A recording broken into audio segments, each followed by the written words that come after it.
what's up katropa? Pupunta tayo ng tracing ngayon para kumuha ng birth certificate. Actually katropa, yung birth certificate talaga mali sa akin hindi yung mga diploma ko.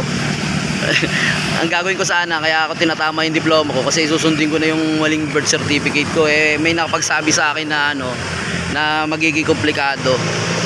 Dati pinaayos ko na yun, yung birth certificate ko, pero nung kumuha ako nung PSA, ganun pa rin yung lumabas. Nakontak ko ulit yung yung umayos ng birth certificate ko. Sabi niya endorsed na raw noong 2024, kaya maaring tama yung mga remarks na raw yung birth certificate ko ngayon. Kaya yun ang lalakarin ko katropa, yung birth certificate ko.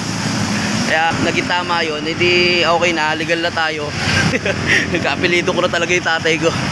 Kaya yun ang pupunta natin sa 13 katropa. Bali mo tropa, punta tayo 13. Dasma to 13 pala katropa. Pabiyahin natin.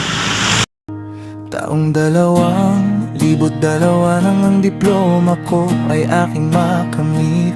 Hindi na tumuloy ng kolehiyo dahil kapos sa pananalapi. Mas pinili ko agad maghanap ng trabaho dahil ako ang panganay sa 7 magkakapatid. Sa edad Tropa, na nandito tayo ngayon sa 13 dito sa may PSA. Ngayon ang appointment natin 2:30.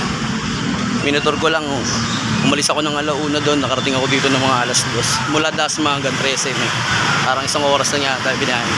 Sa edad na 17, bitbit aking diploma. Maagang umaalis at nagbakasakali kahit anong trabaho ay papasukin. Kahit pangkaliwete, basta kumita lang ng pera. At sa aking magulang ay makatulong ako. For releasing na lang tayo katropa, inaantay natin yun. Tapos na tayo magbayad. Sana paglabas ng birth certificate ko okay na. Wala nang naitama na. Kung hindi, wala. Back to zero ulit. Dahil may pinapadede. Okay na katropa. Saya ko. Nakuha ko na yung Nakuha ko na yung birth certificate ko. Ayos na katropa, natama na. After long years. Ngayon lang pala tatama.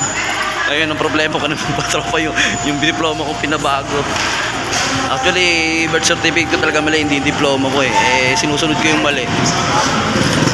Marami nagsabi sa akin na dapat birth certificate talaga inaayos. Last chance ko na to, hindi na pwede umatras. Pagod, puyat, pangungulila, ititisin ko lahat. Para sa pamilya ko, para sa pangarap ko.